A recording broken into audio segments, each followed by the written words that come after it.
विवाह संपन्न होने के बाद शिव अपनी नवविवाहिता पत्नी पार्वती को साथ लेकर कैलाश पर्वत लौट आए। वहां नंदी ने पहले से ही तैयार कर रखी थी। शिव और पार्वती के सुहाग कक्ष को तरह तरह के फूलों लताओं और मालाओं से सजाया गया। यह देखकर पार्वती नंदी पर बहुत प्रसन्न हुई। उसी समय अन्य गणों के साथ भगवान शिव भी वहां आ गए। उन्होंने नंदी एवं सभी गणों को आदेश दिया, हम विश्राम करने जा रहे हैं। तुम लोग किसी को भी कक्ष में प्रवेश मत करने देना ताकि हमारे विश्राम में बाधा उपस्थित हो। इतना कहकर शिव ने सुहाग कक्ष का द्वार बंद कर लिया। द्वार के बाहर नंदी पहरा देने लगा तथा अन्य गण भी बाहर विचरण करने लगे ताकि कोई व्यक्ति शिव एवं पार्वती के विश्राम में व्यवधान न डाल सके।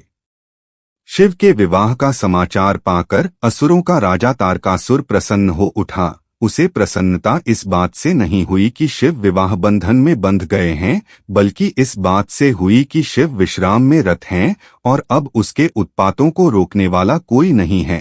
अवसर का लाभ उठाते हुए तारकासुर ने उत्पात मचाना शुरू कर दिया। वह ऋषिमुनियों को परेशान करने लगा, यज्ञ में बाधा डालता, यहाँ तक कि हवन की सामग्रियों को भी फेंक देता।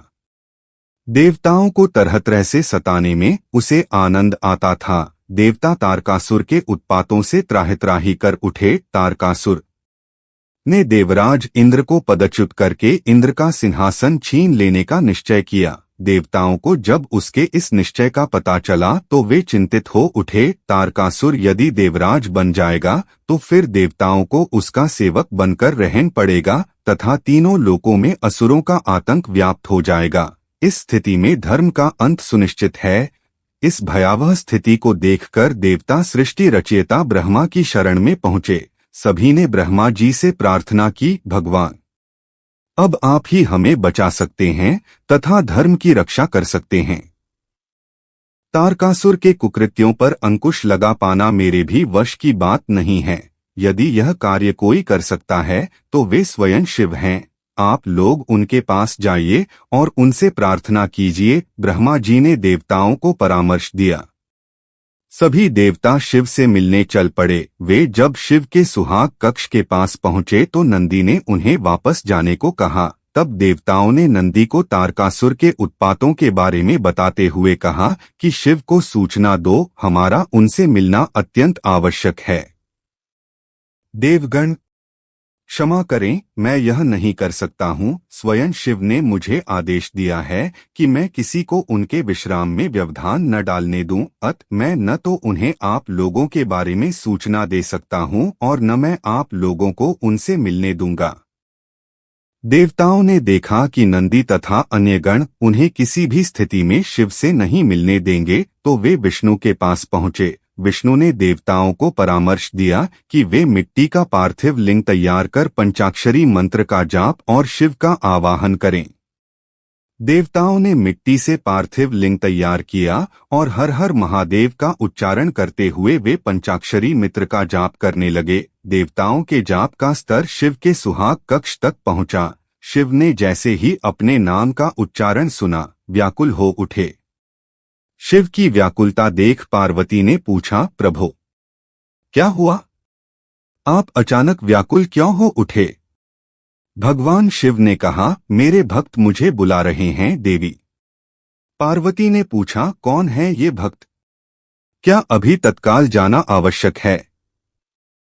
शिव ने कहा, ये सभी भक्त देवगण हैं जो संभवत किसी संकट से घिर गए हैं और इसीलिए पंचाक्षरी मंत्र का जाप करते हुए मेरा स्मरण कर रहे हैं। उन्हें मेरी सहायता की आवश्यकता है। किंतु मुझे भी आपकी आवश्यकता है। यदि आप मुझे सुहागशया पर इस प्रकार छोड़कर चले जाएंगे तो यह मेरे प्रति अन्याय होगा। मैंने सुना है कि आप किसी के प्रति अन्याय नहीं करते। पार्वती ने नारी सुलभ उठ करते हुए कहा। पार्वती की बात सुनकर शिव सोच में पड़ गए। यह धर्म संकट की स्थिति थी। यदि मैं देवताओं के पास नहीं जाता हूँ तो शरणागत की रक्षा न करने का दोषी बनूंगा और यदि पार्वती को छोड़कर जाता हूँ तो पति धर्म से विमुख होने का। अंत में शिव ने कुछ निश्चय किया और वे कक्ष से बाहर चले गए। देवताओं ने शिव को देखा तो वे प्रसन्न होकर शिव की जय जयकार कर उठे। शिव ने देवताओं से पूछा, देवगण, बताइए आप लोग मुझे क्यों पुकार रहे हैं? देवताओं ने शिव से प्रार्थना की, प्रभो, तारकासुर के उत्पातों ने हमारा जीवन दूभर कर दिया है, कृपया आप चलकर उसका संहार करें। शिव असमर्थता व्यक्त करते हुए बोले, मैं तो अभी आप लोगों के साथ नहीं चल सकता हूँ, आप लोग ही कोई अन्य उपाय सोचें। यह सुनकर देवतागण सोच में पड़ गए। उन्होंने मन ही मन विष्णु को स्मरण किया। विष्णु ने उन्हें समझाया कि यदि शिव स्वयं नहीं जा सकते हैं तो वे एक पुत्र की सृष्टि करें तथा उसे तारकासुर का वध करने के लिए भेज दें। देवताओं ने शिव से ऐसा ही निवेदन किया। शिव भक्तों की बात भला क्यों टालते?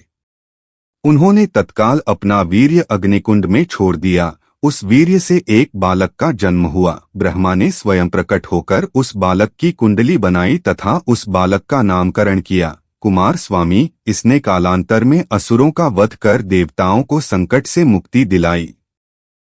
जब देवी पार्वती को इस बात का पता चला कि शिव ने देवताओं के कहने पर अपना वीर्य अग्नि को अर्पित कर दिया है तो वे क्रोधित हो उठीं। उन्होंने देवताओं को शाप दे डाला, हे अकर्मण्य देवताओं, आपने एक नव विवाहिता पत्नी की शैया से उसके पति को बुलाकर उससे वीर्य का दान मांगा है।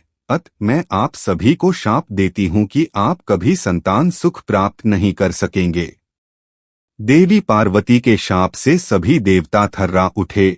उन्हें इस अनहोनी का अनुमान नहीं था। वे शिव से प्रार्थना करने लगे कि अब शिव देवी पार्वती के क्रोध को शांत करें और देवताओं को शाप से मुक्ति दिलाएं।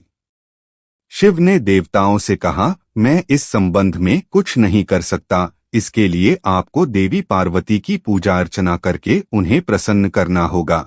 जब वे प्रसन्न होकर अपने शाप को वापस लेंगी तभी आप उनके शाप से मुक्त हो सकेंगे।